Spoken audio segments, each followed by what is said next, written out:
All right, welcome to On the Tape. I'm Dan Nathan. I'm joined with Danny Moses. Guy Adami is off today. A well-deserved day that he's taking off. He's down at his alma mater. That would be Georgetown University. His son, Guy Jr., is graduating today. Danny boy, how you doing, bud?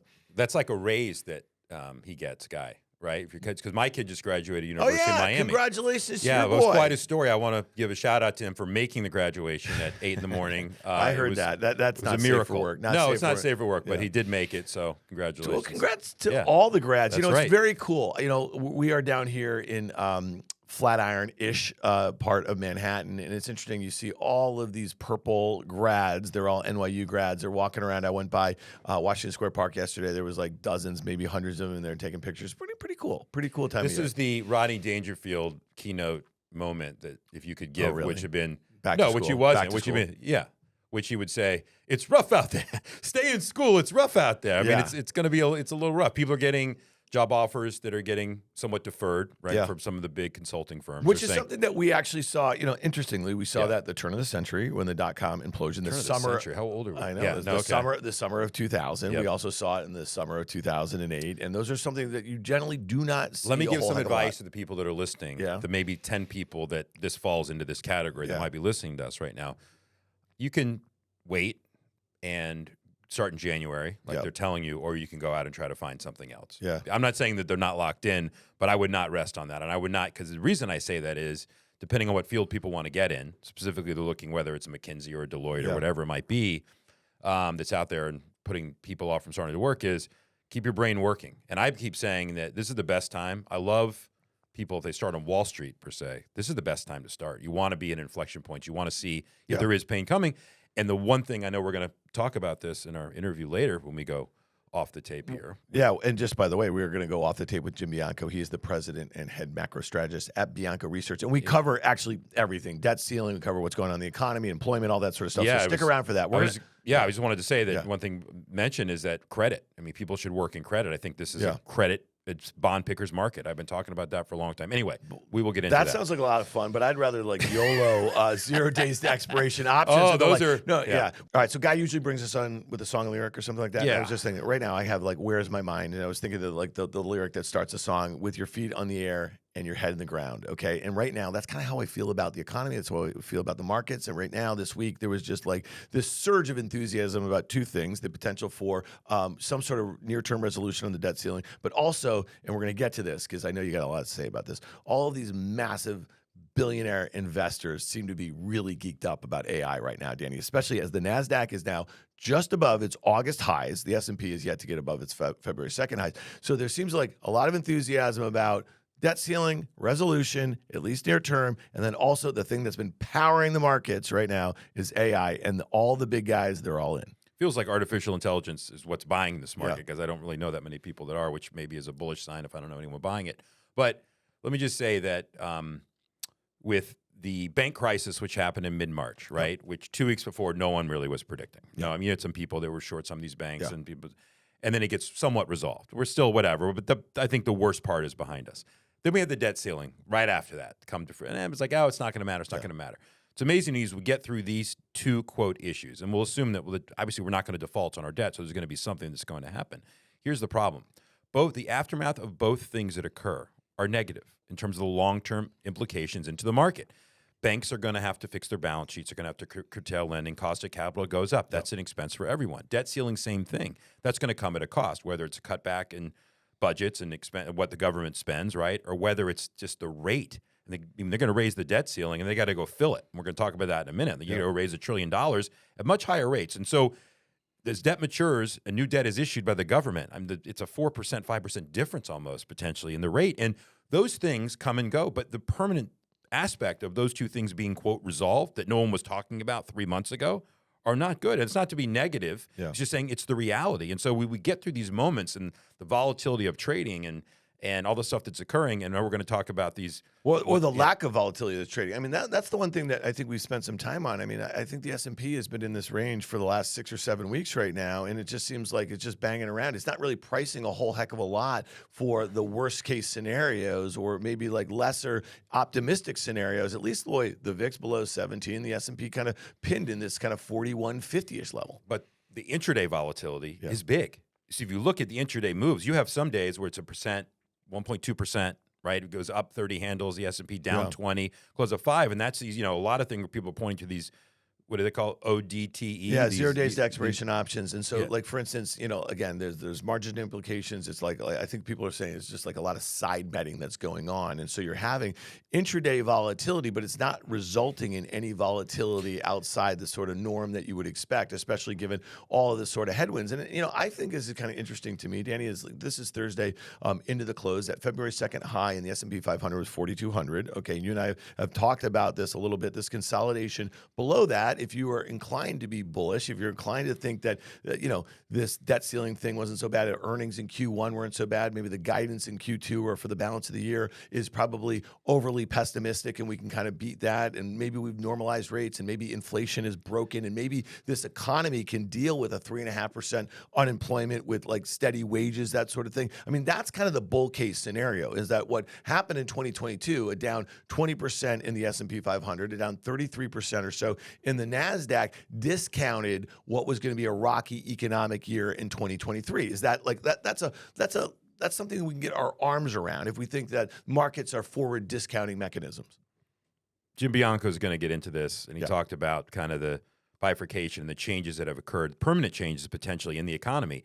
And so here we are going into a slowdown. No one's refuting that we're going into a slowdown. Right. The question is, people, what level? How do we emerge from that? We've talked about Walmart now on the show for 2 years. Yep. We talked about that they would be the beneficiary of people, quote, trading down. You saw it in their numbers today, right, at the same time. And I want to go back to the comment on the intraday volatility. I think it's important. Hedge funds get paid on absolute performance, not relative performance. Mm-hmm. And this is not a good tape for them because they're getting caught in the intraday volatility, and their hands are being forced in things. Now, the smart ones that have longer duration capital can kind of trade through this and the noise and use the up moves as selling opportunities, the down moves as a buying opportunity. But people are getting chopped up here. And I think the level of frustration, and I feel like we say this every single week, Dan, it's getting to a point now, and we're still stuck in this range here. So, back to the point of where we're headed in the economy, we talked about it. So Q1 earnings will end up, we're now past the Q1 earnings because remember, retailers, the Walmart, they're April 30th quarters, right? So we're a little bit past that. They're going to come in low single-digit decline, right, on the earnings. I don't know what FactSet's saying it's going to end up being for Q1. Expectations were potentially 6 to 7% down. It's probably half of that, I'm guessing, is what it might be. That's better than expected, fair. But again, we're seeing a lot of guidance in Q2. And again, I go back to the mixed messages that are coming out of the market. On one hand, you got home sales, which we know are slowing. We know median home prices are starting to drop, but there's not a lot of transactions, so it's not having an impact, right? We know that when the Fed does start cutting rates, whenever that might be, it doesn't have the normal stimulus impact that it would have because people aren't going to refi. They're in at 2 to 3%. They're going to stay higher for now. And then all eyes on the Fed tomorrow. I mean, so Powell is speaking with Bernanke in Washington tomorrow in an interview, and I'm sure some stuff. And there's been a lot of Fed speak this week. And here we sit. We're now 35, 40% chance of another 25 basis points. So as the banking crisis gets, quote, resolved and the debt ceiling gets resolved, guess what, people? You're opening up the door potentially to give the Fed an excuse to go again. So, I think we're kind of still stuck in this range. We've yet to pierce, to your point, to the highs of February 2nd. But the irony of February 2nd is, Dan, every day does feel like Groundhog Day. Yeah, well, you introduced this name. I had not heard of it. Laurie Logan. She's the Dallas Fed. Okay, you mentioned her. I think she actually replaced the insider trader, which was nice. Right. Yeah. Okay. But I mean, she mentioned that I think this week she was on the record basically saying that what she's seeing does not actually make the case for a pause at the June meeting, and so like it's interesting that there still seems to be a debate among the Fed whether they are on the right path, and we talk about this with Bianco, and at some point the Fed is going to actually have to readjust their expectation for inflation going forward, especially if yields are going to remain higher for longer for a whole host of like technical reasons. And remember, she was at the New York Fed. Yeah. She knows the open market operations. We'll hear a lot about her as we go into whatever we end QT or whatever. And people should stick around for the Bianco interview because he touches on a lot of stuff. And not bearish or bullish. I'm just saying very smart thinking, the way that he's thinking about it. And he makes a great point about the CPI numbers, which are going to be coming up against comps that are going to look like going up against really high comps as far as inflation the next 2 months, and it's going to look like inflation has cooled dramatically to the 3% type level. Yeah. So again, maybe that's what the market's anticipating here, and it's going to, maybe trade on it short term. So a lot of moving things here. All right, let's talk about some of these billionaires. We started out the week. Paul Tudor Jones was on Squawk Box on CNBC, and he said basically, I think the Fed is done, and I think the stock market can close higher from here. We've had Steve Cohen, who's 0.72, owner of Guy's second favorite baseball team in New York. And he's going to be GM someday of that company. But anyway,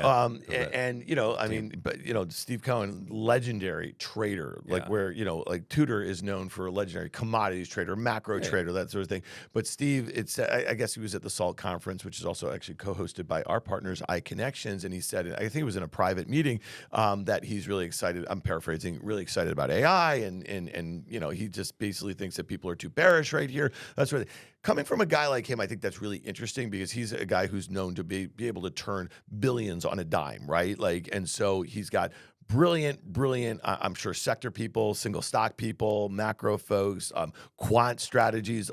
He has the benefit of all of this stuff, and then he's like the Michael Jordan, you know what I mean, of trading. And I just think it's really interesting because I started my career 25 years ago at SAC Capital. I said it has to be 26 by now because you've been saying 25. All right, I'm kidding. I'm joking. 1997, 26 years. There you go. Okay, yeah. so my point is, and what's interesting about him is that he probably couldn't pick me out of a lineup right now. Okay, so he doesn't remember me. But I remember sitting in there. I was like a sponge. I was just looking all around this room of like 30 guys, and there were 30 guys and one woman in the room. And I just remember what he was doing then on $600 million versus capital versus probably now 20-some billion or something like that. I think that they would change their minds quite frequently about things, where they would ride a momentum wave and then they would kind of come out of it. So when you hear someone like Steve saying something about this huge bubble that is amassing in the equity market to the tune of trillions of dollars, if you look at it through the market caps of Microsoft, Google, Amazon, Apple, Nvidia, and there's probably a few more that I'm missing here, all of these things will mean revert at some point. They will be discounting the potential gains that all of this technology that no one really understands right now, how it's going to be implemented throughout their products and services and how they better monetize it with their customers and the like, okay? So to me, I just don't put a lot of stock in that. I'm not telling you I am fading. You can say, who are you to fade that? I'm just fading like what seems to be a overly bullish narrative right now at a time where all of the excitement in the entire stock market seems to be in these 10 stocks. So most of those 10 stocks have a, quote, AI feature to them. Yep. 2 have a big one. Maybe 3 actually have a big one to them. And so if you can rationalize and say, I love AI, I think it's here to stay, you can then rationalize those valuations, and you make yourself comfortable with them at what are probably 30 to 40% higher prices than they should be trading based upon their historical ratios. And you've talked about this before, that X out those stocks, the market's done nothing this year. You've talked about the Russell 3000, right? You've talked about the 2000, where we are. There are probably a lot of great stocks that can still be bought that do have good businesses that are being left for dead because of the concentration. And so people understand that hedge funds use leverage, right? They gross up their books, and they have something called a net position, which is their long minus their short position, what their nets might be. And I'm sure that a lot of these macro funds are sitting around and they're looking for an excuse, right, to put dry powder, so to speak, to work. They get paid to do that, and you can feel the frustration because they're seeing things go potentially without them. They're capitulating and buying them. They may be right at the end of the day, but you're right. We got Paul Tudor Jones out there talking, Druckenmiller talking, and by the way, I got called out on Twitter. Guy and I both saying Drunkenmiller because maybe I had a cocktail. I don't know, but it's Druckenmiller, so I apologize for that. I also apologize for PayPal's PE, which I think I misquoted. I think it's 20, not 30 times. I think I mentioned 30. Just want to get that on the record. I like to, Anyway, so I think there's a lot of people that are voicing their opinions. And to me, when you start to see, and I listen to all of them because they've been experienced to your point in various, they're confused. And the ones that are saying we're okay, the market's okay. Doesn't mean it can't trade down 20%, but something's going to give here soon, Dan. Well, it's interesting. Okay, so when you think about just like a Druckenmiller, and not a Drunken Miller, I'm the Drunken Miller. So they'll put this in the show notes here, but there was an article from the spring of 2000. It was talking about when Druckenmiller was at the Soros Fund, okay, and they were short tech stock. They did not buy into the internet hype. This was like 98, 99, and I think they talked about a few $100 million short position in NASDAQ stocks. They lost a $500 $500 million or something like that. And then they turned it around and they bought $6 billion in tech stocks. They were one of the reasons why you had that sort of blow off top into the end of 99. And I remember it. I remember it in Qualcomm. I remember it in Yahoo. I remember there was a guy on our trading desk who was an engineer by training. He worked at a telco company. And this is what hedge funds did back then. They hired guys like that to understand the technology, to make them feel better about buying a stock at 50 times sales and something like that, because they were going to change the way telephony worked and this and that, whatever.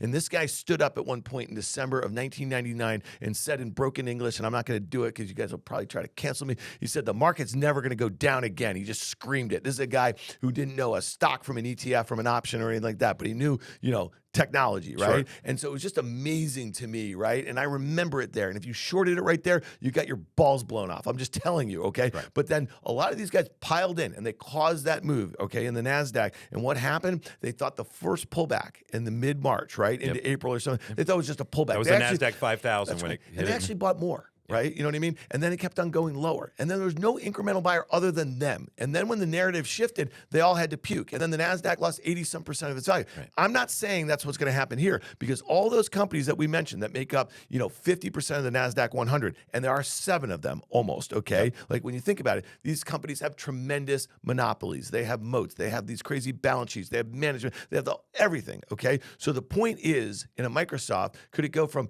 30 times to 25 times, and might that put a big hole in your portfolio if that happened over a 6-month period or something like that? Right. Or Apple, the same. So my point is like all those risks still exist. Just because all these billionaires who've been around forever and get, they speak once a quarter, they say these things, they sound brilliant, and you follow them, it does not mean that they're actually doing right now the thing that they just said or they were quoted at doing. And that's just really important. And I'll just go on to say that the Soros Fund lost billions of dollars chasing tech at the end of this bubble, you know what I mean? So it can happen to the best of them. Listen, they're around still for a reason. They're successful traders, and you're not going to be right all the time. You don't have to be right all the time, right? You got to make bets from time to time and get one thing right. Well, a few things right, I should say, over time. Paul Tudor Jones was making the case, and he's not wrong, that the supply and demand of there's no IPOs really, right? Yeah. There's not a lot of follow-on offerings. There's things that that being said, they're all kind of, back to what you just said, piling into what they believe is, quote, safe, throwing valuation to the wind. No one is saying these stocks are cheap. They're saying that they're great companies, and no one's refuting that. But to your point, when the momentum ends and starts, it will feed on itself the opposite way. Right now, it's a FOMO, right? It'll feed on itself. And when that happens and stocks start to trade down, what is the bottom? What is the point where you say, 25 times, 20 times? You know what I'm saying? So listen, I will say this, and we can move on from this. These companies, the same companies that are trading like this, are laying people off. And so what does that say? They're saying they're becoming more efficient. They have room to cut, right? A lot of the hiring that went on, COVID and stuff that has been occurring, they were too heavy, right? And it's the white-collar jobs that are getting laid off in this country right now, right? So blue-collars are crushing it. It's the white-collar that are starting to get laid off.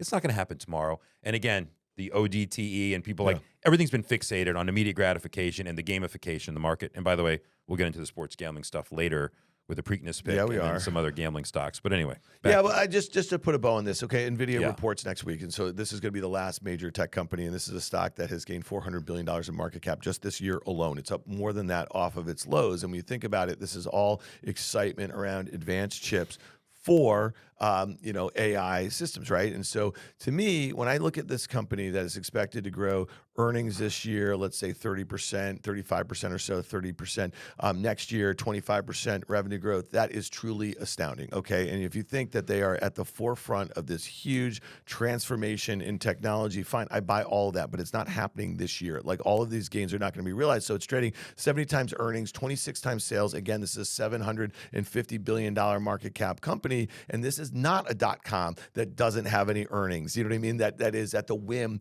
of this sort of enterprise spending or consumer spending that could turn on a dime because e-commerce is 5 years away or this and that, or whatever.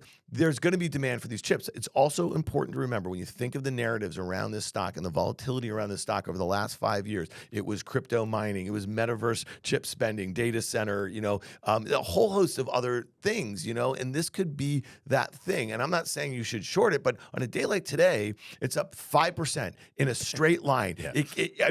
People are tripping over each other, shorts to cover and longs to get long. It's 5% from its late 2021 all-time highs here sooner or later. And I get it.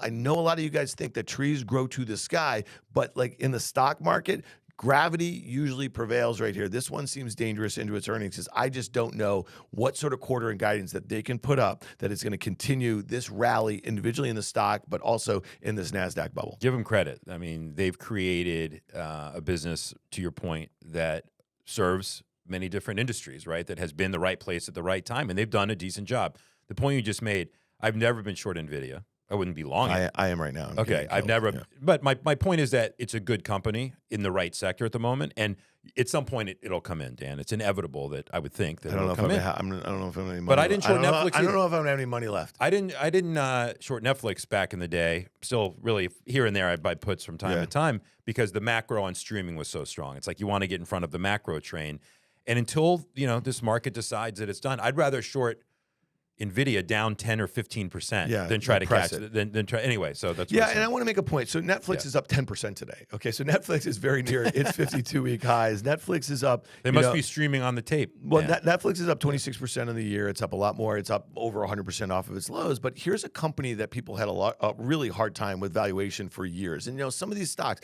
Tesla is one of them, Nvidia is one of them. Some of them can defy. Like Amazon did it for years and years and years, right? And so when you think about a stock like this, where people are going to start valuing on the out year. So 2024 pretty soon, expected to have 29% EPS growth next year and 12% sales growth. But here's the thing. Why is the stock up 10%? At Upfronts, they announced that they had 5 million subscribers to their ad-supported network. Now, some people thought that was really bearish when they first announced it, right? They were like, oh, they're so desperate. They're losing so many subscribers. There's so much competition for these streaming subscribers. There's only so many, subscription services that people have, and they're still spending a shit ton of money on original content. So they said, after they said for like 10 years, they were never going to do ad supported. They're doing it. Now they have 5 million subscribers. And all of a sudden, I keep hearing this. There was a story about Instacart. They had $730 million in ad revenue. Uber has over $500 million. Like all of a sudden, ad revenue is really good. You know why? Because yes, it's cyclical, but it's really high margin, right? And so if you have other parts of your business that tend to be they're coming from a growth of zero too. That's right. So off those. So like to me, like I get those stories and I get why like markets or investors react to them, and it's not a bad story, and it's not that expensive a stock. On next year is trading about 26 times earnings. That's about as cheap as it gets for Netflix. Well, if you think over the last 10 years. ESPN, I think, announced today that they're basically leaving cable, and they're going to go to streaming only. That's a death knell for cable. I mean, that's people. At the end of the day, they have 200 channels. They watch 5, 80% of the time, and that's one of them, at least for some people. And so, listen again. The trend is still there. The kind of macro winds are behind them. And they've done a decent job of literally from where they started their business and the news a couple months ago that they mailed their last CD or whatever, those DVD. Guy would probably from Guy. Probably from Guy Adami. Yeah, exactly. So listen. Well, I'm just saying, if you're buying Netflix right here up 10%, then you should go buy Disney, okay? Because like if Bob Iger is going to make this sort of transformative move, because that was the cash cow, right? So like these network fees that they got from these cable, like to your point, a lot of people were paying for ESPN. They don't even watch ESPN, so they're going to it's going to be a hit near term, right? Because they're going to lose a lot of these fees. But on the out year, I mean, this stock is trading 17.5 times. Which is well below the multiple it used to trade pre-pandemic. It was like a low 20s sort of name. Let's bet on Iger right here, I guess. I think Hulu's too expensive. As a matter of fact, I just canceled my Hulu and went to YouTube TV, which is better.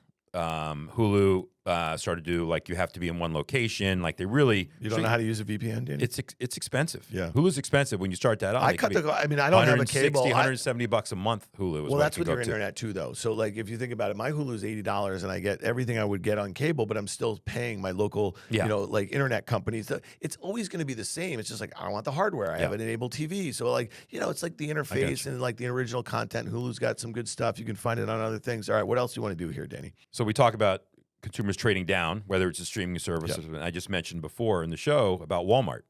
They've done a great job with their inventory. They have the right inventory. They know people are coming in and buying groceries, right? And fueling their cars. So just to be really clear, 50% of their sales are basically groceries. So like Walmart's the biggest grocery store. But that's in how America. they get the people in. And they're saying private label is still doing extremely well. That tells you that people are trading down from the brand names. We know they've been taking market share from Target. That was evident in the Target numbers, and they really compete head-to-head. We saw Home Depot, right, what they're saying. I would pay attention to that as well. The cycle's finally caught up with them as well. And the mosaic, again, continues to be consumers are still spending, but they're spending smarter. right? And they're conserving a little bit more, and they're dealing with what they have to deal with. They got to buy groceries, right? You have to buy those certain things. Walmart's done an amazing job for a company that big to be able to improve their margins, improve sales, and run through their inventories. Give them credit. I mean, that's a behemoth of a company now. So I was impressed with that, but what does it tell me? Again, let's talk about what we talked about, the white-collar job world versus the blue-collar job world. And the majority of their clientele probably falls within the blue-collar category to a degree. They're getting more white-collar people, right, that are coming in to shop there per se. But that's part of the economy and strength. But what else is it telling us? It's telling us that discretionary spending, to me, from the consumer. You know, I think we've gone through this kind of post-COVID boom, let's say, on services and leisure and hospitality.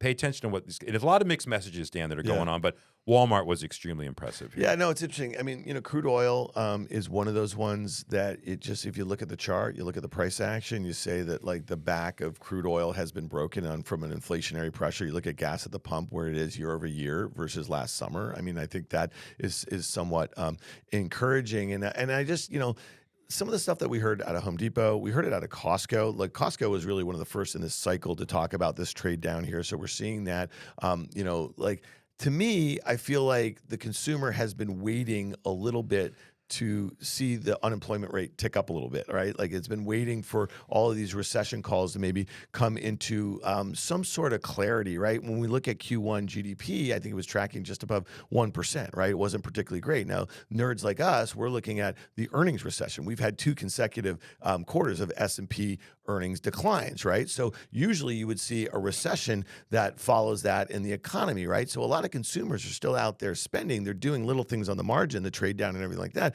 So I'm just curious, what would be the thing, you know, and we get asked this question all the time. And I thought we had a really, really good, constructive conversation with Jim Bianco. Danny, we're kind of at this, you know, right below this 4,200 level right here, okay? So if the S&P were able to break out, the NASDAQ has already gotten above its, you know, highs of since going back to last August. If the S&P were to break out, and we've seen the 10-year yield kind of tick up a little bit, it was as low as 3.3% just a few weeks ago. Now we're at like 3.65. We have crude oil down. We have CPI readings coming, you know, trending lower. What would it take for you to say, you know what, I'm going to kind of put my particularly bearish economic view to the sideline here, and I'm trying to figure out how to get more constructive on the broader economic outlook, and therefore the market might have already discounted that. Like, is there a thing that you can do? Because to me, technically, and we've talked about it on the pod, you know, the S&P chart has looked constructive. You know what I mean? If we didn't know all the things that we focus on a day-to-day basis about what we think we know about the economy and everything like that, that's a chart that you'd probably want to buy for a breakout. Yeah, I think, again, we're just now beginning the lag impact of these rate hikes, and they were massive. I mean, in a 15-month period, right, 5%. I mean, that's a big number. And so the impacts are occurring, Dan. They're occurring in auto financing. They're occurring. You're seeing it. It's seeping its way through to various companies' balance sheets, seeping way through, and it's happening. Now, you look at the S&P as a whole, and people still have to put their money to work. And when there is inflation, all assets go up, including stocks, right? Because on an apples-to-apples basis, you're chasing 5% return already. So if you're up 9%, you're up 4%, right, on a net basis, so to speak. And people are still waiting, I think, to say, okay, well, if the Fed's going to cut, I'm not going to bother putting my money right now in bonds, you know, or I'm not going to buy.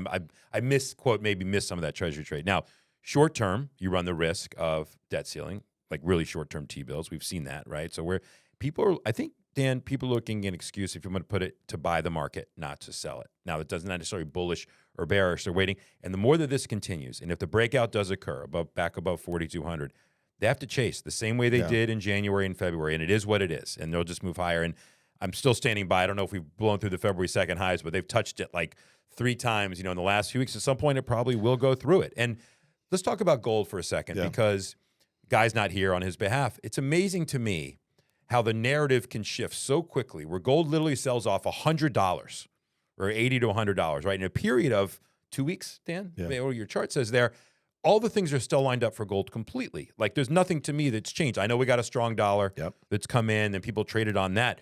But if you were waiting to buy gold, in my opinion, nothing's changed. You should be going by the dips right now, right? You're seeing the dollar is having a huge impact. Look at the yen, Dan. Well, you have it there on your little FactSet machine over there. 139. Now, that thing is weakening, right? Euro, 107. Like, there's a lot of moves now going on behind the scenes, and a lot of stuff happening in Japan. Their stock market we've talked about that before, right? And shout out to Peter Bookvar, who has been talking about owning Japan for a long time, the assets potentially coming back there.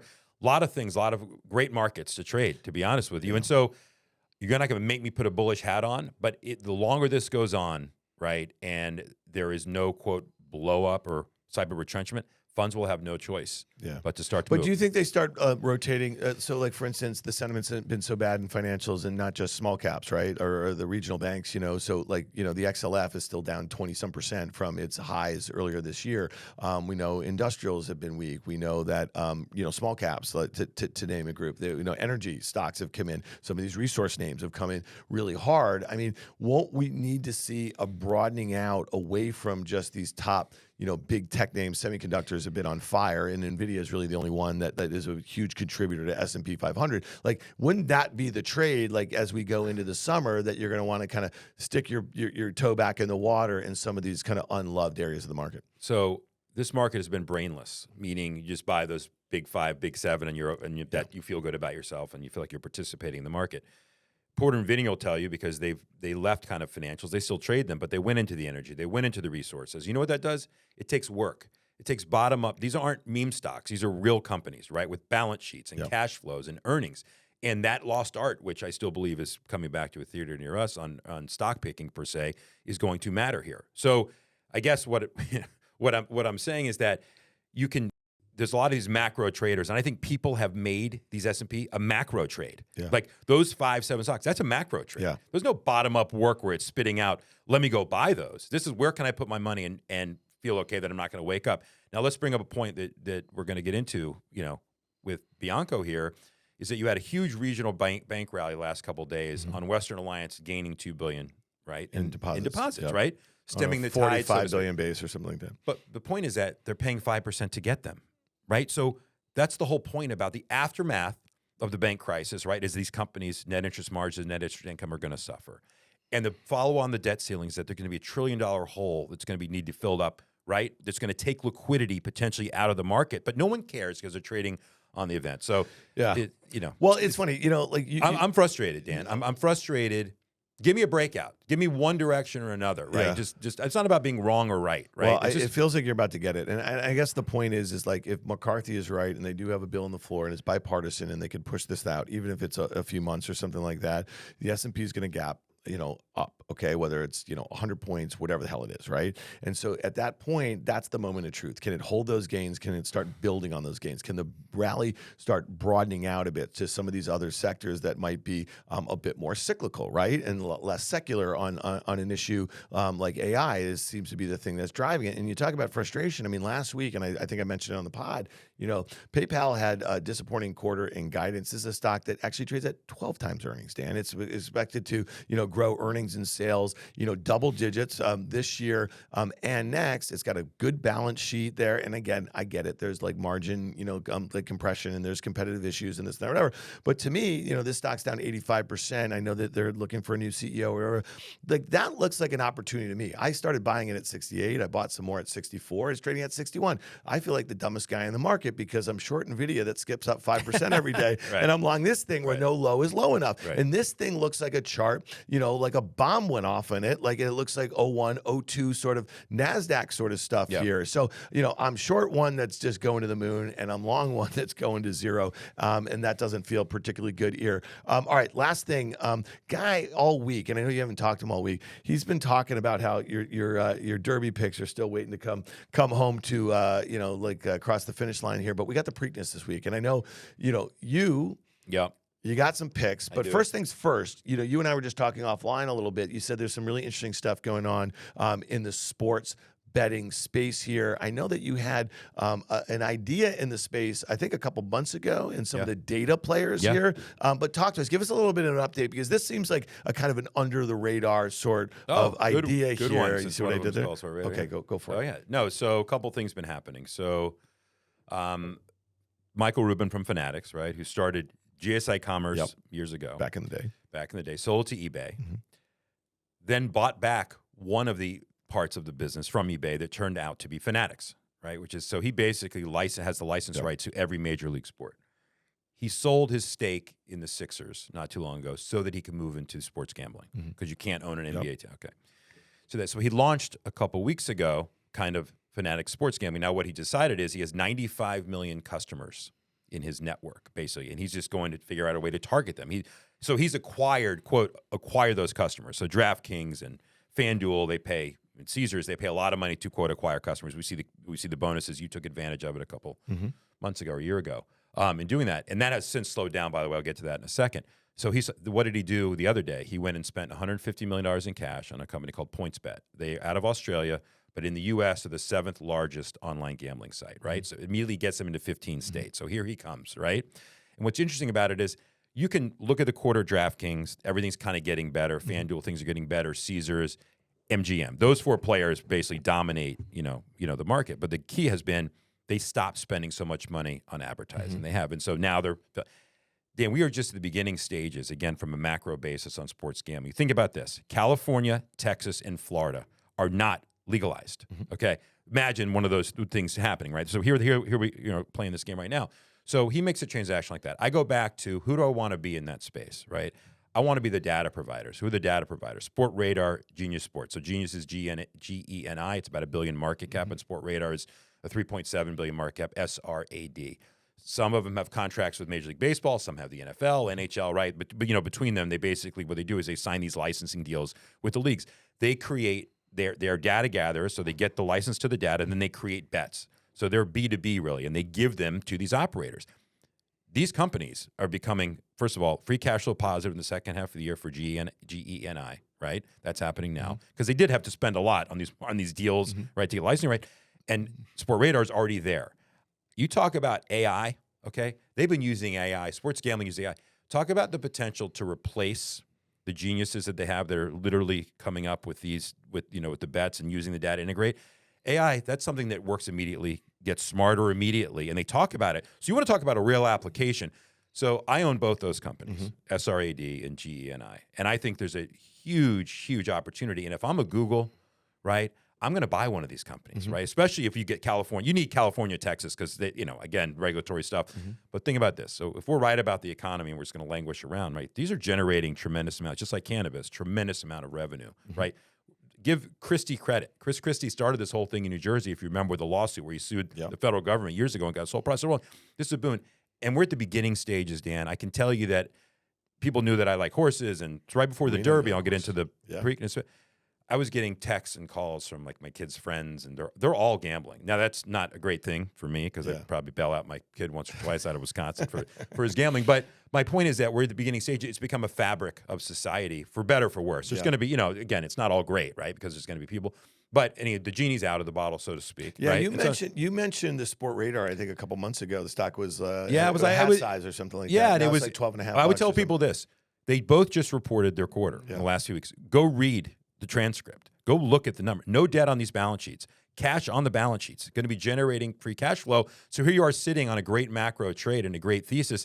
And if you don't want to own the operators, right? If you don't want to own the DraftKings, but look, all the charts look pretty good. I mean, look at that DraftKings chart, Dan. And a lot of the people out there, I think the short interest has dropped dramatically. So anyway, sector I'm looking at. So let's get into where that leads me to, with the Preakness. So you have a horse, a Chad Brown horse. There's only 8 horses, by the way, in the Preakness, unlike 18 in the Derby. So it's actually easier to handicap potentially.